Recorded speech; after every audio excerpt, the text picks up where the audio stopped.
we're sanitizing and bubble wrapping childhood to a degree that really, really diminishes their resiliency and their ability to help themselves.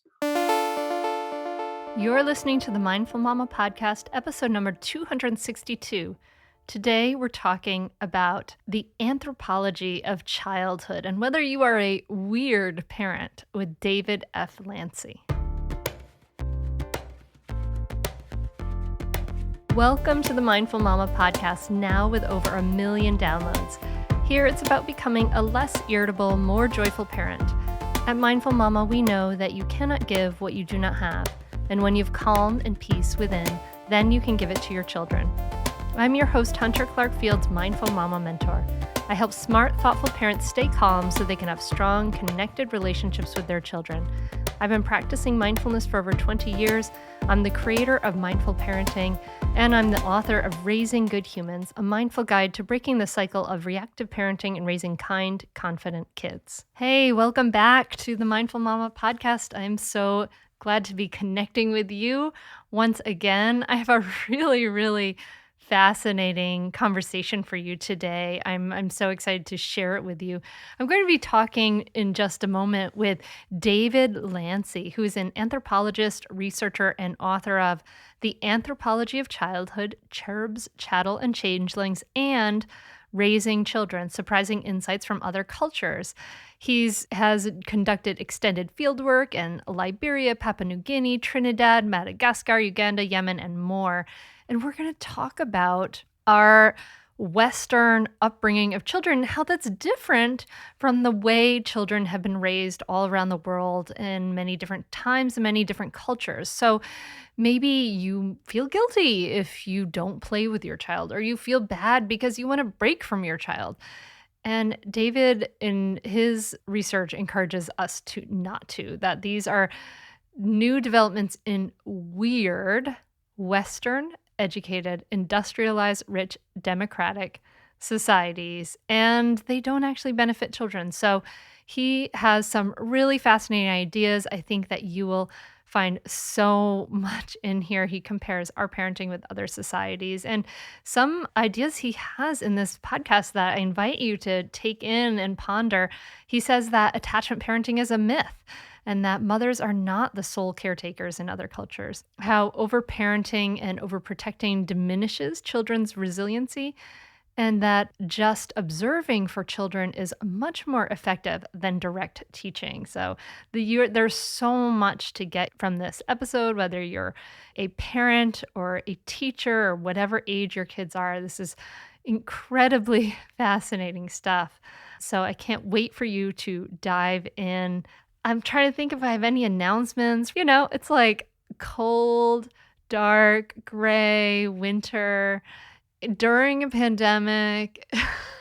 I'm a little antsy. I would love to be able to get out there and go somewhere and do something, but I'm happy to be connecting with the Mindful Parenting members, and I'm so happy to be celebrating people's wins. People are creating more cooperation. Things are turning around in a bunch of families.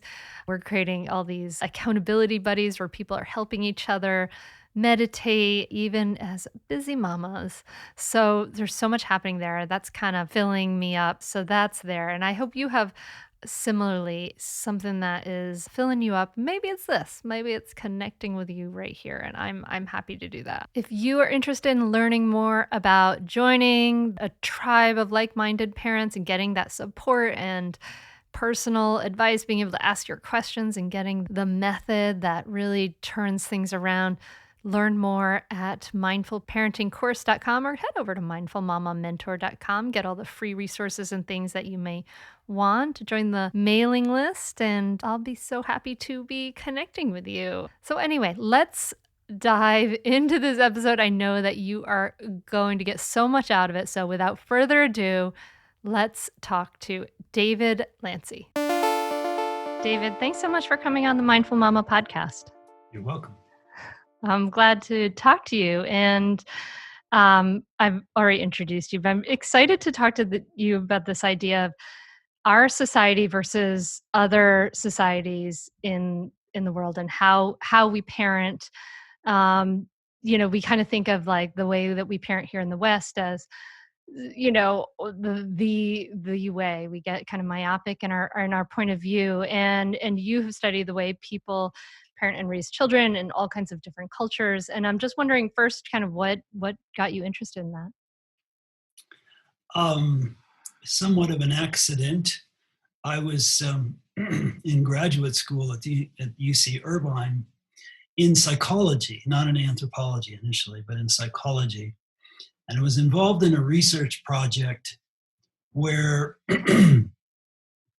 we were using various mainstream cognitive tests of various kinds cross-culturally. That is, we were administering them to American middle-class kids and then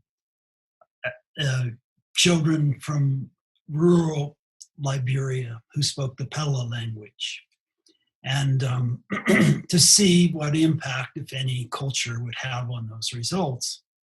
So I was sent over there to run those experiments, to run those tests. And I was living in a village which was our sort of base of operations. And I was just fascinated by what I was seeing, not in the testing situation, which produced results that weren't particularly surprising or interesting, in my opinion.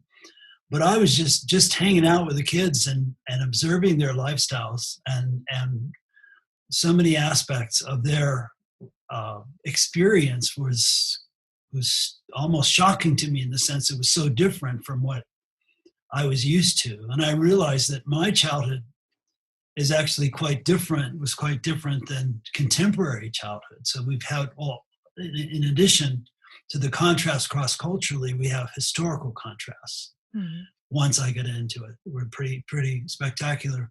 So when I returned after a couple of years, can I ask, what did you see that was so shocking? What did I see that was so shocking? Tremendous amount of freedom that the kids had. Mm-hmm. I mean, basically from the time they woke up in the morning, what time they went to bed was their decision. What time they got up was their decision. If they missed out on breakfast, they would just go and scoop out some rice out of the cooking pot over the fire and have their morning rice. And their play and work, they were very good at doing all sorts of chores. They liked helping out. Particularly noticed children looking after their younger siblings. This was absolutely standard practice, and I saw that everywhere, and I've seen it in my travels since then. This was in 1968, 69. I returned to Liberia more as an anthropologist with training in anthropology, and I returned just to do a study of childhood in this village, this remote village, and document it and then write about it. Oh, wow. So I did. And you, I know a little bit of, you had a lot of freedom as well as a kid, right? I did. I had a lot more freedom and a very different attitude. There was a very, very narrow area of things that my parents cared a lot about and interfered with, Otherwise, as far as play, for example, my parents never played with me. Mm-hmm. People are often surprised to hear that, but if you talk to folks that are near to my age, that is from the 1950s, 60s, they don't remember being played with by their parents. This is the last half century or so that this has become commonplace. But that's just one example of many areas where I was free. I had access to my father's tool chest and was constantly building things. So yes, I had a lot of freedom. Was not worried about. My parents didn't worry about me. I could go roaming in the woods. I could go jump in the river that ran by our house and swim anytime I felt like it. So yeah, that kind of freedom was very typical. All my playmates, the other kids, were just the same.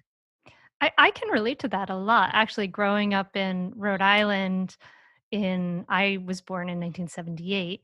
So growing up in Rhode Island in my hometown, actually my oldest friend, I met her and her family because I was just 4 years old, just wandering around my block and ran across them and discovered they lived behind us. Hmm. And I lived on a very safe street, other than my parents wanted me to hold my breath while I went by the boat building factory where they were sanding fiberglass. So Hmm. they didn't want me to be breathing in You the fiberglass. inhale fiberglass particles. But other than that, like, I remember being with, like, kids in the neighborhood, playing with, like, an old convertible that was behind a building Mhm. somewhere, and just, like, all kinds of Yeah, random, right. breaking into the abandoned house lot that was, Yeah, like, yeah, behind us, yeah, and not I don't really ever remember playing with my parents, actually. right. They did not play with me at all. But that is something people feel an enormous amount of guilt about now, Right, is right, that do we exactly. feel guilty if we don't wanna play with our kids? But man, Candyland would just kill your soul. It's so boring. Oh my goodness.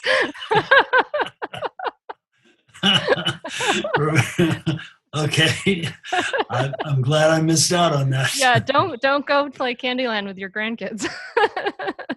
But this is relatively new then, in general, that Yes, we play with our kids. And you also talk about, and this is an acronym that wasn't coined by you, but other people, the idea that our society, and I've heard this before, but it may be new to the listener, is weird. mhm. Western educated, industrialized, rich, and democratic. So can you just describe some of the differences maybe that have evolved now that we consider normal, that are maybe like really quite new? Well, you start with infancy. Um, we talk to our infants from a very early age. We start teaching them from an extraordinary early age. Even if it's not very effective, I've noticed this that that the parents start going through the motions of teaching, pointing out things to their children, naming objects, then trying to teach them vocabulary. So this very early intervention uh, to accelerate literacy, to accelerate cognitive development. Um, you would never. I mean, I have materials that I've gathered over the years on about 1,000 different cultures and how they raise children, and you never see that. That's just not goes completely unreported. The closest you would come would be in the case of the few societies where with babies um, they're played with in a kind of physical way, tickling and face making and so on. But that's about the extent of it. Otherwise, parents certainly don't play with toddlers. They send their toddlers off to play with their siblings and cousins and neighbors. So that heavy involvement and management of the child, the infant's intellectual life. Most societies don't even really think that an infant has much of a brain. They don't think of them because they don't have speech and because they can't control elimination and they're pretty well helpless. They're sort of, the idea is just you keep them alive until they're interesting, until they begin to get interesting, until they, they're really not fully human, Mm. not fully human. They're not human. And, Yeah, I mean, and, there's like and lots of societies where they really wouldn't think of children as fully human, or until they were even more viable, like you've lived past a certain amount of time, so you're not going to die in infanthood, right, which is very right. likely. Well, that's a very good point, and that's one of the most interesting things I've found because of the very high infant mortality rate. That we don't even think about this as a big deal nowadays, but really up until late in the 19th and early into the early 20th century, uh, 10, 15, 20% of children died before they were 5 years old. Oh. Consequently, the attitude is pretty much you don't make a big investment in them. And more importantly, you have elaborate theories. I've done a study on these. There are these elaborate theories. They vary in many respects, but they have the common denominator is that they see the child, the infant, as in limbo, that it's partly of the spirit world, partly of this world, that it's got, in effect, one foot in both camps. And so this accounts for things like the child's premature death, and accounts for, they think of it as accounting for anomalous behavior of the child. If it can't be comforted, it cries a lot. Chronic sickness, all of these things are kind of explained as that the child is sort of is reluctant to become fully human, is in limbo, as I said. And there are societies which have medicines, quote unquote, and procedures to slowly transform this changeling, this not yet fully human individual into a human being. You can't. They don't take it for granted that every child just sort of proceeds ahead and develops. So it's considered the most important thing is not cognitive stimulation or language development or any of those things. It's basically it's to keep the child alive. Well, okay. What are the procedures? I'm too curious. I got to know. So well, I mean, you get some. There, any of them you think, my God, it's more likely to kill the kid than save them.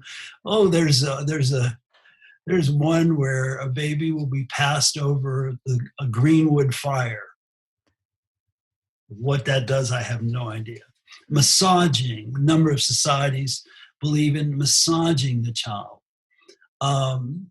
Swaddling and use of cradles, cradle boards, and so on are often justified on the basis of helping to strengthen the child, helping to keep it strong, and the swaddling sort of random movement on the part of the baby. You know, you think of this typical baby kicking its legs, throwing its arms in the area, flopping around. We think that's kind of cute, you know, and we tickle them and make faces to kind of encourage that sort of playful, what we already see as playful behavior. Whereas many other societies would see that as dangerous, as really a sign of disorganization and too inhumane, too spirit-like, too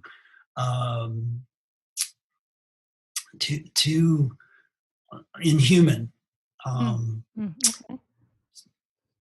So all right. That's one area where there's a pretty wide gulf in how we view children. It's so interesting because, you know, there on one hand, there's like the research, right? That they say, oh, talk to your children, because it helps language development. Now I'm curious about what you think about, you know, there's certain styles of parenting, like, you know, there's like attachment parenting, right? Which was such a big thing where, you know, at least for me, I remember with my kids being like, oh my gosh, I don't want to mess up my children and have them be insecurely attached human beings for the rest of their life. And it really was much more, I did share a bed with my kids when they were infants. And I remember trying to I would we would tuck in the sheets so they would only come up to our waist. And so we spent like all night, unconsciously trying to pull up the sheets, but we wanted to make sure our child was okay. But there's, you know, attachment parenting, for instance, talks about how, you know, kind of harkens back to other societies, right? Harkens back to these like older, better days of human development where we, we wear the babies, they get the heartbeat and, that Hmm. close Hmm. contact and all of those things. And this like strong attachment in at least the way attachment parenting was, I learned mostly looking at like sort of the Sears baby book and things like that, was had to be like the mother was like had to be everything. And how do you I'm just curious how you see something like that, and how it Hmm. relates to other Yeah. societies and how they do things. Happy to tell you that I think attachment parenting is one of the world's greatest cons, and it's an enormous harm to parents in To terms of mothers provoking guilt to specifically. mothers. Yes, I think so. Absolutely, Yeah. it is a myth. It is totally a myth, and I can speak very confidently about that because it turns out the norm for in most societies is the mother is not the sole caretaker of the child. In fact, pretty quickly, certainly by the time the infant is 6 months old, the mother is passing that baby off to spend most of their time with an older sibling or the grandmother or father, because the mother has got a lot of work to do. Yeah. I mean, the mother's a breadwinner. It's very rare that you find a kind of anything equivalent to the stay-at-home mom whose primary responsibility is looking after children. So then, this is a phenomenon that we call Aloe Parenting. That is, or a more popular way to think about it takes a village. So you have this panoply of neighbors and relatives of various ages who pitch in to help to take care of the child. And even when the child is with its mother, when it's with its mother, it is with its mother, meaning that it's attached to her body. So it's getting contact and attachment, if you will, through the natural process of her carrying it while it's still an infant, nursing it, and nothing more needs to be done. I mean, that really takes care of the problem. This whole attachment problem really arose from studies of children in orphanages where they were essentially warehoused in cribs with no interaction with an adult or with other children. They're just warehoused, kept alive, but otherwise they had little or no interaction. Certainly very little physical interaction carried around. So that extreme case is what provoked this whole attachment business. I do not believe the whole business about insecurely attached and all this and that. I mean, there have been studies that showed some of the earlier studies using the same instrumentation we use in this country to measure the security of an infant's attachment. A study was done in Germany, it replicated it. Something like 45% of the children were determined to be insecurely attached. That doesn't make sense. I mean, that's ridiculous. You can't have half your population mentally ill because of something that was lacking in infancy. That just makes no sense. So I feel fairly strongly about this. I just think it's a crock. I also think that the exhortation to play with your children, that you're obligated to play as a parent, as a mother. I feel very similarly about that's no evidence whatsoever that somehow the child will be harmed. You do have situations. You had a wonderful childhood where you get to roam throughout the neighborhood and find playmates wherever you would find them. And there are, unfortunately, today, high-rise urban ghettos, for instance, where children can't just wander the neighborhood. Family sizes are smaller, so you don't have your siblings to play with. So, I mean, it may really come down in some families, in some situations where the child really doesn't have a playmate at all. And if I were the parent, I would pitch in and help to make sure they had a good play experience. Yeah. But I wouldn't carry it as far as what's recommended, which is to really make it a huge part of the day. Yeah. Yeah. Yeah, I think it's overblown. Stay tuned for more Mindful Mama podcast right after this break. We are supported by Munk Pack, and I couldn't be happier because they are so yummy. Healthy snacks have a bad reputation, and let's be honest, most don't taste very good. They don't fill you up, and they don't satisfy some cravings, right? This episode is sponsored by Munk Pack, who makes snacks that taste like our favorite sugary treats, but with 1 gram of sugar or less. Munk Pack Keto Nut and Seed Bars contain 1 gram of sugar or less, 2 to 3 grams of net carbs, and they're only 150 calories, but they taste really amazing. Actually, the nut and seed bars are my favorite. They're great for anyone following a keto lifestyle and the perfect snack for anyone who's trying to eat better or just cut back on sugar and carbs without sacrificing the taste. Munk Pack Keto Nut and Seed Bars have a perfect balance of sweet and salty, crunch from whole nuts and seeds, but still manage to be soft and chewy. It is absolutely true. They're incredibly yummy.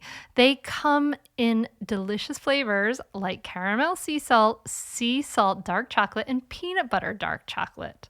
My favorite flavor is peanut butter dark chocolate, of course, because you can't go wrong with combination of peanut butter and chocolate, and it's delicious. They're perfect for a quick snack to satisfy your sweet tooth without guilt.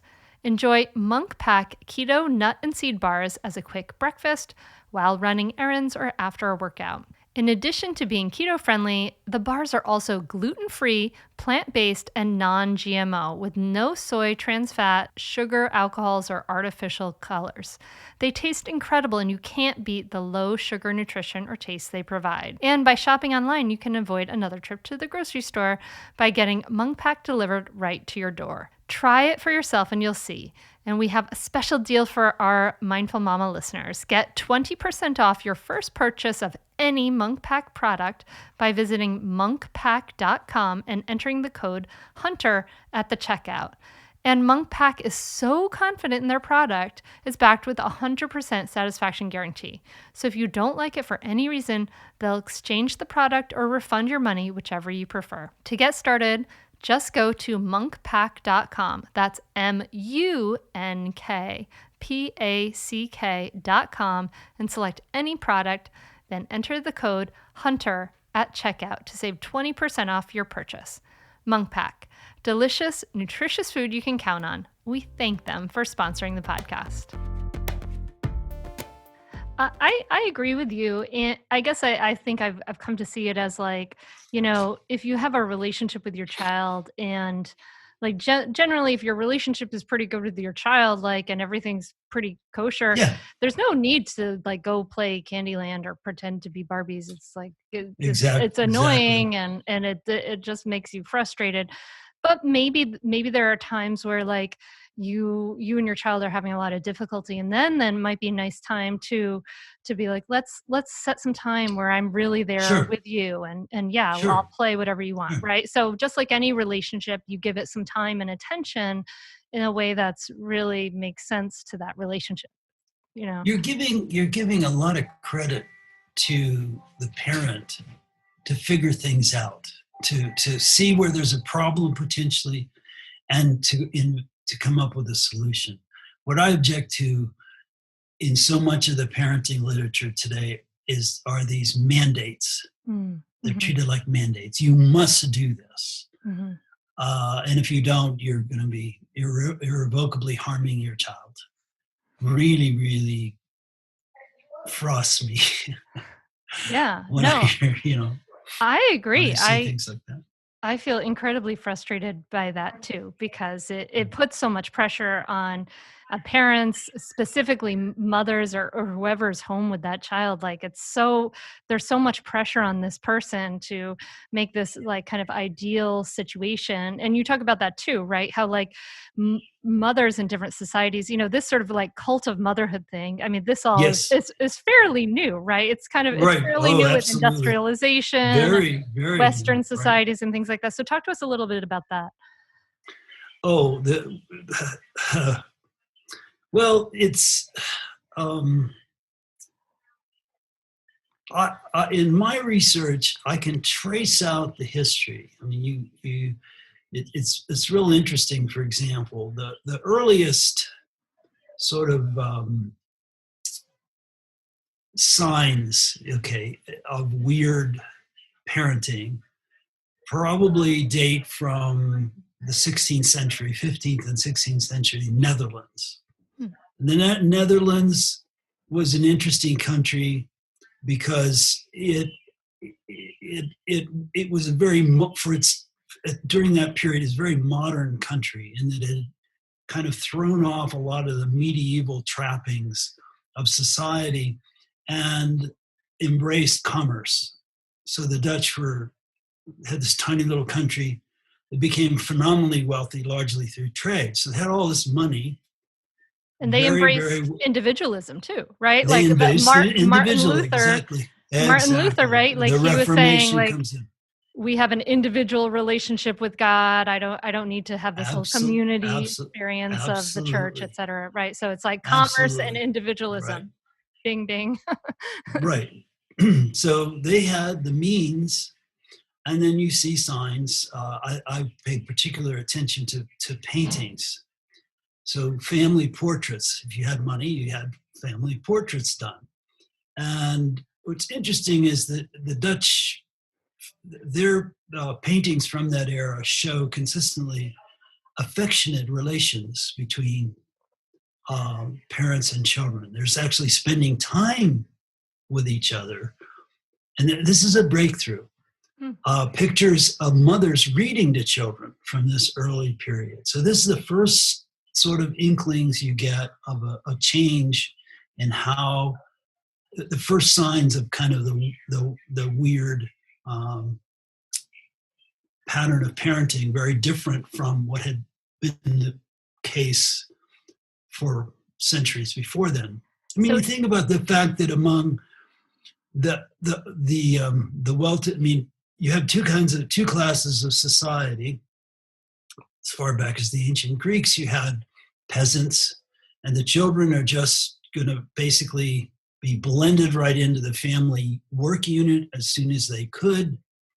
And if they're well-to-do families, then the parents don't really have anything to do with the kids at all because they're servants to take care of them. And so as far as parenting, there was no such thing. People didn't parent. Okay, you hired. You hired out breastfeeding. You hired out a nurse. You hired out a tutor, a pedagogue. If you're talking about Greek society, and so the Dutch appear to be the first. The early modern Dutch appear to be the first people that seem to take pleasure in caring for their children, and saw that as an enjoyable part of their lives. So it kind of starts there, and I don't see any inflection point up to the present. That is, I don't see. Others might have an answer for that, but I don't see any particular inflection point. It just seems like this fairly steady, inexorable progress towards where we are today. And I think that there's other people would point to the rise of what's called the medicalization of child rearing. Mm-hmm. So there's a period in the 19th century and then carrying over the early 20th century when midwifery, for example, came to an end, basically. Mm-hmm. That the medical profession took over childcare, and not just children's illnesses and injuries, but advice about how to raise them. And Oh yeah, like Dr. Spock, like you're supposed to only feed your child on this rigid schedule kind of thing. My mother has told me about that. Well, Dr. Spock's book, I think, still is the second best-selling book in the world after the Bible. Wow. So it still holds sway. But yeah, the whole idea that essentially taking care of children was considered as a sort of natural, uncomplicated thing. You did what your parents did with you, and they were just doing what was done to them by their parents. And it's just passed on like any other folklore, like any other cultural artifacts passed on from generation to generation. Well, this medicalization thing puts a stop to that. It more or less conveys the idea that you cannot rely upon those past practices because they're not scientifically validated. They're not backed up by authority. And so that could be another point at which in the history of this that you would sort of stop and pause and say, yeah, we can see where a lot of our thinking today may have originated with this expert thing. And then the internet comes along and you've got blogs, which are, to me, part and parcel of that movement. And I know from my own daughter who's raising an infant, and she depends enormously on mommy blogs for ideas and guidance, as well as authoritative literature. I have to tell her to lighten up every once in a while.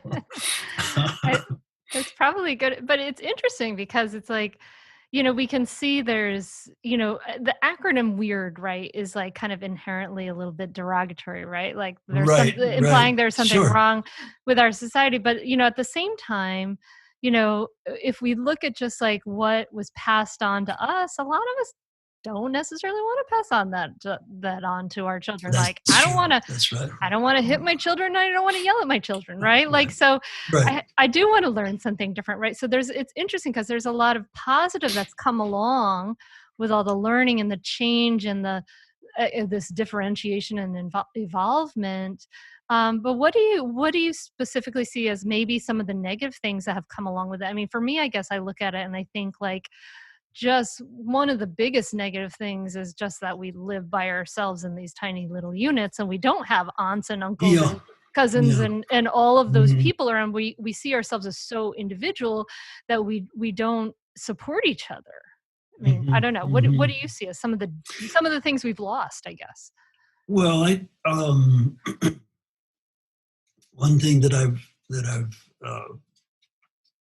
paid attention to is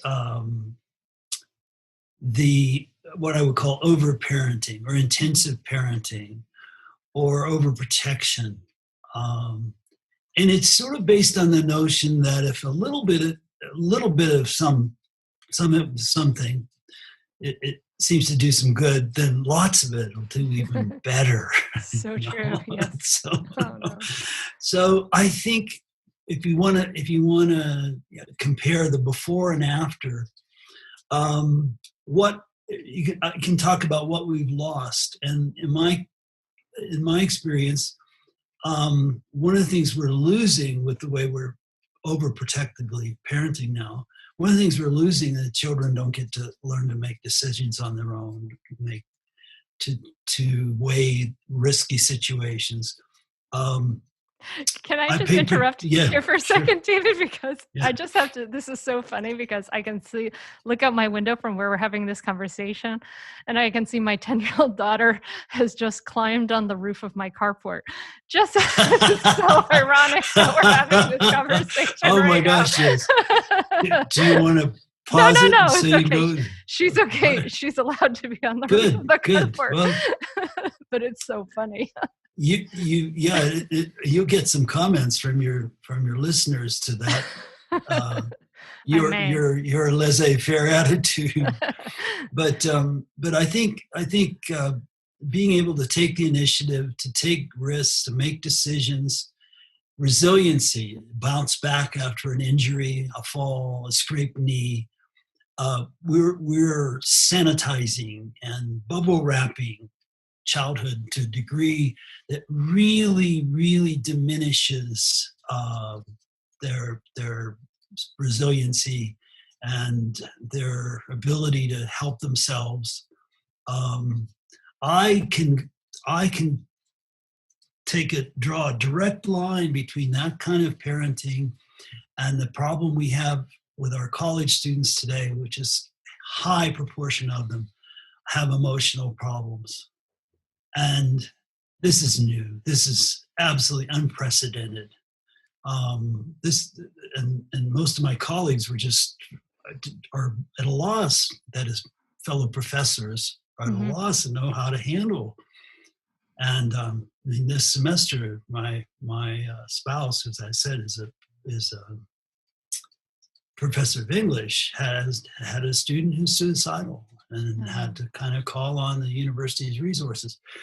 And when you unpackage the problems, it's just they just don't have very good coping abilities. And so if you've been helicopter parented and snowplow parented and cotton wool parented, I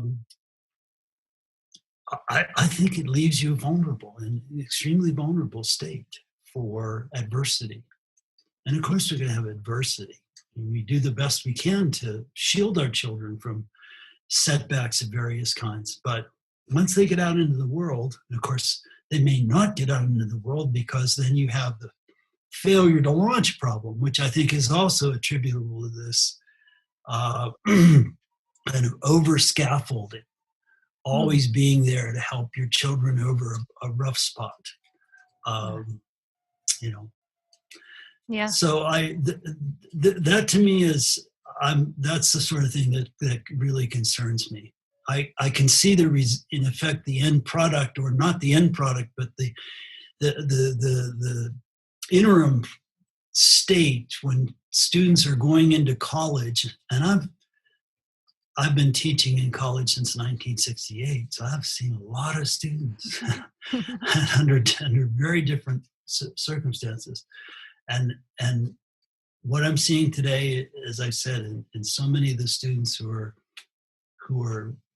just cannot take adversity. I mean, are devastated by an A-. Just devastated. Yeah. That concerns me. We're so concerned about threats. We're creating this much larger problem of not being able to deal with any difficulties whatsoever. Right, yes, right. My 10-year-old, who's currently on the cardboard, she's always been a climber, and I've encountered many a moment where she's climbed to the top of the like swing set, like we have these old-fashioned swing sets in our neighborhood. Yep. And shocked many a parent who's walked by, and shocked me very much, of course, the first time, and then by the fourth time I got over it. But one of my favorite images that I keep in my head from my children's early childhood was my younger daughter Sonia, doing exactly what you described, climbing up over the swing set, on the outside with and it was a swing set, because this was in Papua New Guinea at the time. It was a swing set that I had made, so it had a ladder that went up vertically and then horizontally and ended in a slide, and all on her own. She was still wearing diapers. I remember they're almost falling off her as she climbs up this thing. And I'm just standing there, petrified, like Lot's wife. Just, do I intervene? And I remember another occasion with my older daughter where we were living in a 2-story house, and she was upstairs in bed, and I was downstairs, and I hear this rumbling noise and realized that she's falling down the stairs. Oh no. That she'd gotten to maybe I didn't have the gate closed or whatever. Anyway, I heard this, and I arrived at the landing just in time to kind of catch her or to stop her progress. And I gave her this, and she had this startled look on her face, of course. And I gave her this big smile. And I said, wow, wasn't that fun? And then she sort of very tentatively gets, in the corner of her mouth. I guess so, You'd Dad. see her starting to smile, and her eyes kind of big, and helping her decide that was an adventure and not a tragedy. So it sounds like we share allowing some freedoms for our child. I remember spending lots of time underneath my daughter, kind of holding my arms out, just in case, just kind of okay, you're pretty high up there. I'll just kind of hang out here just in case.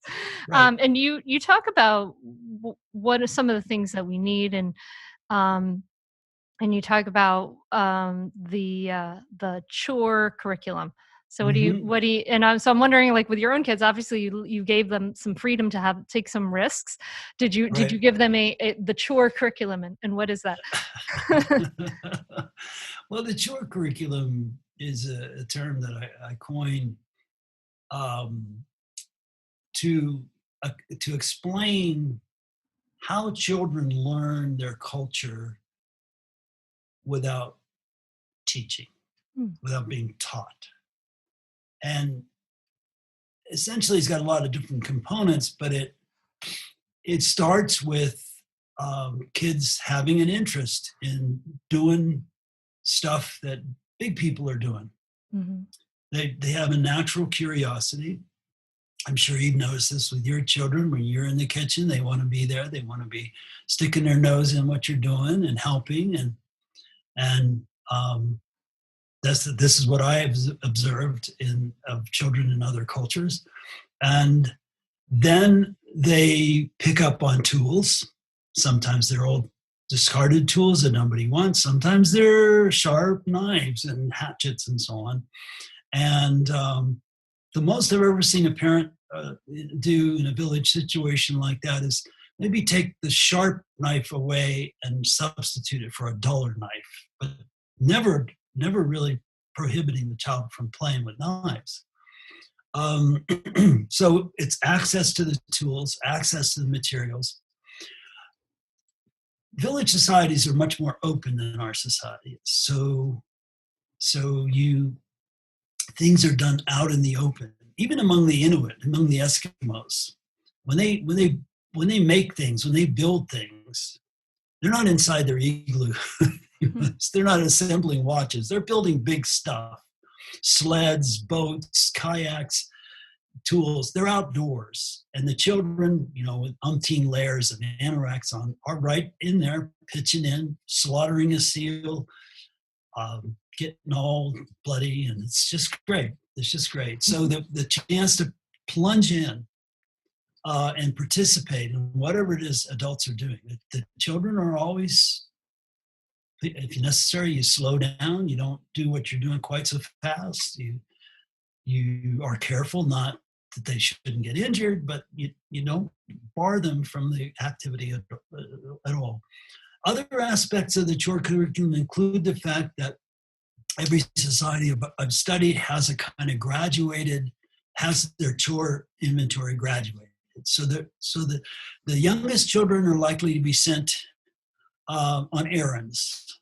So that's a very important chore because it gives the child a sense of responsibility there, and it also allows them to fulfill a desire to be helpful and to pitch in and to be part of the family unit contributing. Setting the table, carrying the baby, not feeding the baby, not necessarily changing the baby, but just carrying the baby, keeping it comfortable until it needs to be passed over to the mother for nursing, for example. So all of these areas of work are looking after animals, herding in a pastoralist society. You start out with a goat. in the first edition of my book, The Anthropology of Childhood, Cherubs, Chattel, Changelings, the cover shows a little boy holding a pet goat. Now, this little boy would be herding goats and maybe camels too later when he's older. But it starts with one animal who's a pet who you have to care for and not let run away and feed. So that's another aspect of the Chore Curriculum is and of course nobody sat down and plotted this out. This is not a curriculum committee that is plotting the educational program for the kids. This is just the way cultures kind of work, and it applies to adults as well as children. So if an adult would like to learn how to weave, for instance, then they don't necessarily ask someone to teach them, but they ask if they can watch, or maybe they can borrow an old loom, and you'll see two people side by side weaving, for instance. One's observing the other for the most part. The expert weaver may make a comment from time to time, but they're not teaching in the usual sense of the word. They're not giving lessons. It's not their responsibility that this apprentice weaver learns to weave. That's up to the apprentice. They chose to want to learn to weave. So did you give your kids a goat? Actually, yeah, well, we tried the pet thing and tried a pet bunny, and this was in Arizona, and unfortunately some critter got the bunny. Oh no. So, yeah, it was sad. I was given a goat, however, as a child. Uh-huh.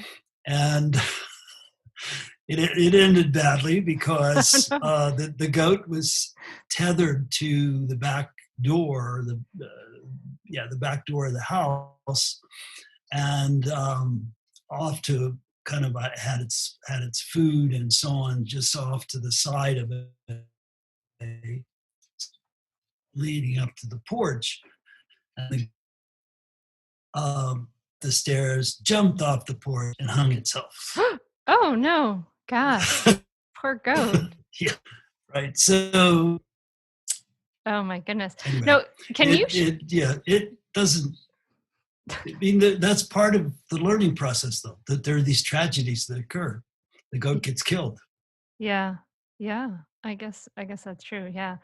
Yeah. I mean, I'd love to. I mean, pets. There's so many good things about that. The care of animals and all that. My daughter would like us to have a farm, actually, but we're gonna leave it at 2 cats, a dog, and 4 fish and 2 snails right now. So, but you talk about, there's also, can you explain this? And I think this is so interesting. You talked about this relationship of like learning and that, there isn't this like explicit teaching. And there was like a study, right, once where they gave a group of children a complicated toy, and one group was explicitly taught how to use the toy, and the other group of children was just left to explore this toy on their own.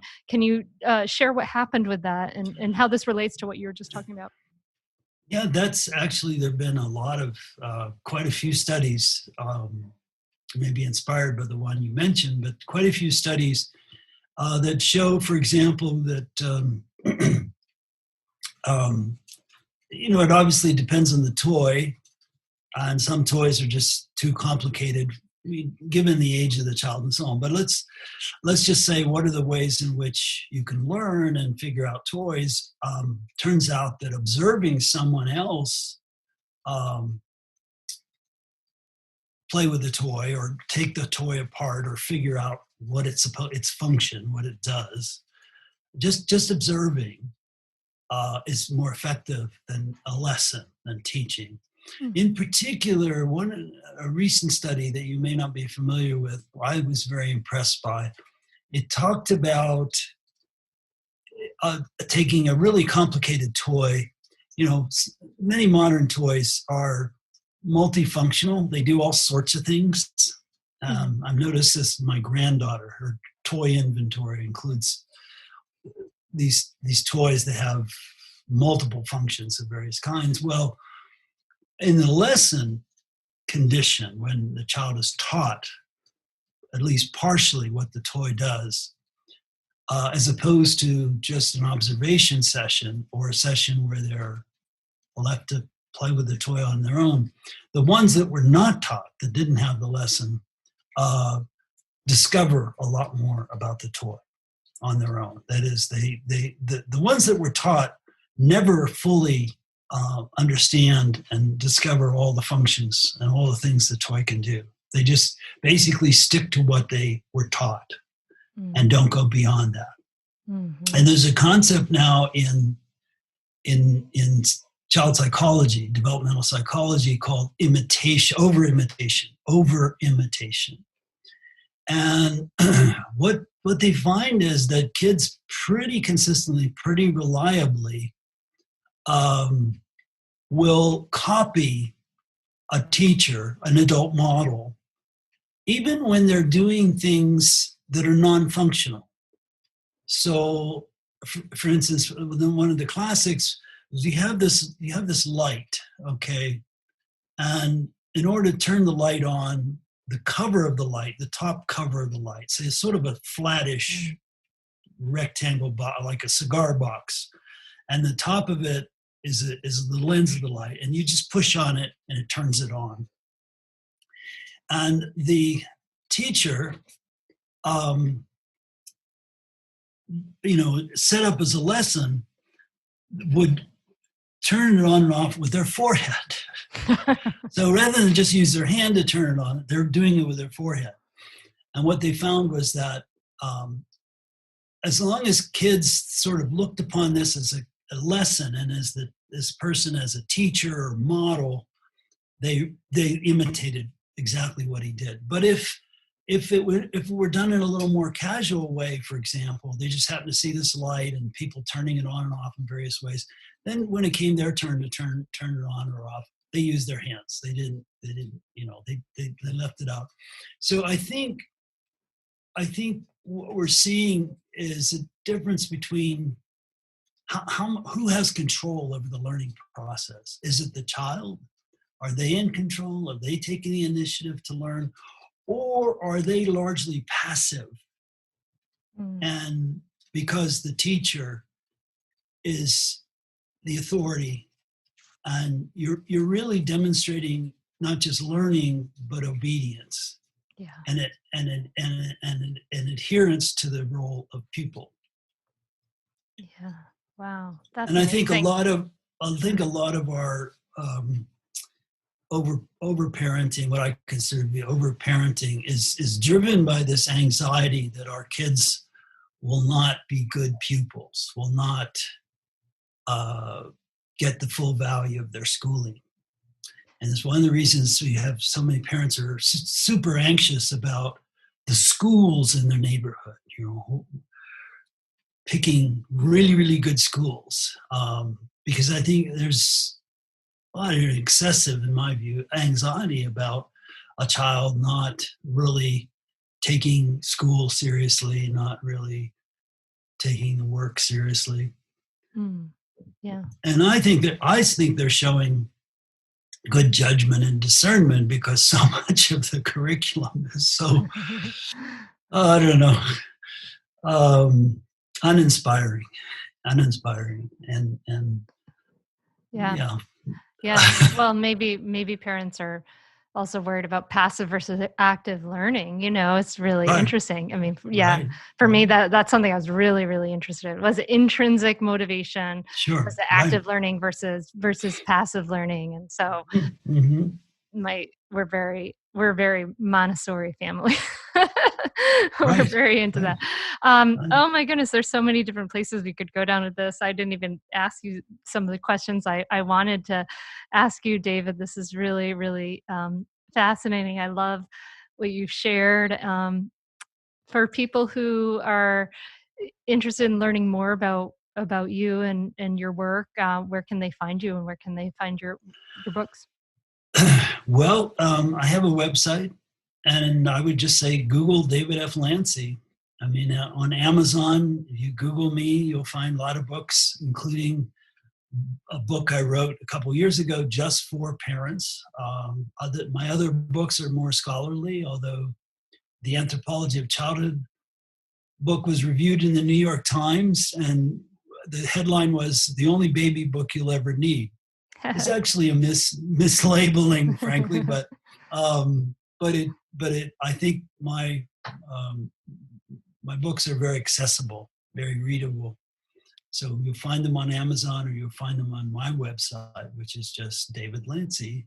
And what's the title of the one that's more geared towards parents? Raising Children, Surprising Insights from Other Cultures. All right. So it's about just this, exactly what we've been talking about today, in the same tone and the same juxtaposition of what we do and what I found in other societies. Well, definitely. And it's not so much a judgment. It's not so much judging that what we do is bad or they do is good. It's that there are alternatives. I mean, that's my central argument, is that there's not just one way to do it. And I really appreciate that. I really appreciate that point of view. Dear listener, do go get David's book. And David, thank you so much. I really you're appreciate welcome. I had fun. It was good. Good. I really appreciate your wisdom and your thoughtfulness and taking the time. It was really a pleasure. My pleasure. I think that's so wonderful what he says about how observing is more effective than direct teaching. I think talking to David has really given me a sense of like relaxation and relief, and I hope it does that for you too. I hope this episode is helpful, and of course, if it is helpful, share it around, share it with friends. We have over 1 million downloads now, and it's because of you. It's because of this amazing community.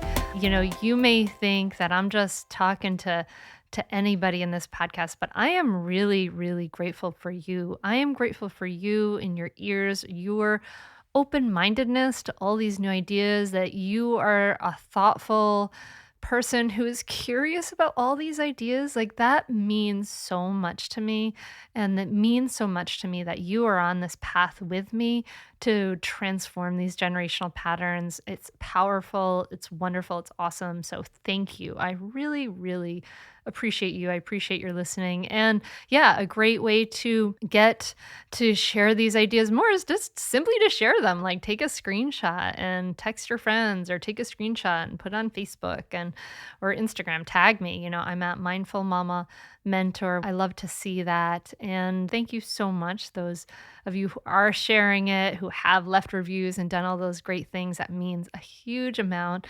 And it helps to keep things going. So thank you, thank you, thank you. And I can't wait to be back in your ears next week. We have some amazing episodes coming up. We're going to be talking about how to handle remote learning, how to communicate more skillfully with your kids, how to be a good dad. We got an episode especially for dads coming up. So be sure to check back in to your inbox on Tuesday mornings, or wherever you're listening to the podcast. Make sure you're subscribed. And I will be back talking to you then. Thank you so much for listening. I really, really appreciate your ears. I know that this is having ripple effects in your life and in mine. And I truly believe in your good heart and you being part of the healing simply by being here. So let's let that grow together. Thank you so much for being here. Namaste. I'd say definitely do it. It's really helpful. It will change your relationship with your kids for the better. It will help you communicate better. And I'd say communicate better as a person, as a wife, as a spouse. It's been really a positive influence in our lives. So definitely do it. I'd say definitely do it. It's so worth it. The money really is inconsequential when you get so much benefit from being a better parent to your children and feeling like you're connecting more with them and not feeling like you're yelling all the time or you're like, why isn't things working? I would say definitely do it. It's so worth it. It'll change you. No matter what age someone's child is, it's a great opportunity for personal growth and it's a great investment in someone's family. I'm very thankful I have this. You can continue in your old habits that aren't working, or you can learn some new tools and gain some perspective to shift everything in your parenting. Are you frustrated by parenting? Do you listen to the experts and try all the tips and strategies, but you're just not seeing the results that you want? Or are you lost as to where to start? Does it all seem so overwhelming with too much to learn? Are you yearning for a community of people who get it, who also don't want to threaten and punish to create cooperation? Hi, I'm Hunter Clark-Fields, and if you answered yes to any of these questions, I want you to seriously consider the Mindful Parenting membership. You'll be joining hundreds of members who have discovered the path of mindful parenting and now have confidence and clarity in their parenting. This isn't just another parenting class. This is an opportunity to really discover your unique, lasting relationship, not only with your children, but with yourself. It will translate into lasting, connected relationships, not only with your children, but your partner too. Let me change your life. Go to mindfulparentingcourse.com to add your name to the waitlist, so you will be the first to be notified when I open the membership for enrollment. I look forward to seeing you on the inside. mindfulparentingcourse.com.